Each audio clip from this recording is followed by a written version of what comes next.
meditação da cura. Eu sou amor, eu sou saúde, eu sou paz. Eu mereço ser amado, eu mereço ser feliz, eu mereço ser saudável. Hoje começa a cura do meu corpo, mente e espírito. Eu me perdoo pelos erros que cometi, porque eu não sou culpado de nada.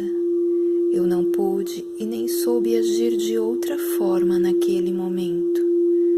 Eu perdoo todas as pessoas que senti raiva e aceito-as porque não podiam ser como eu queria. Eu as liberto e liberto-me do sentimento de rancor para sempre. Cancelo completamente o passado no presente para libertar o meu futuro. Deixo de julgar a mim e aos outros para sempre.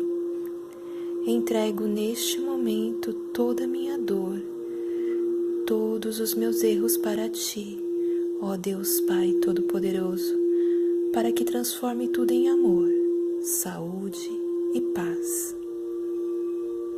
Pelo Seu poder divino e amor dentro de mim, eu decido curar o meu corpo, a minha mente e a minha alma. Abro o meu coração para o Seu amor puro, que me envolve com a Sua luz radiante, revitalizando cada célula do meu corpo e cada pensamento negativo, convertendo-os em positivo, recriando-me numa nova vida, cheia de amor e alegria.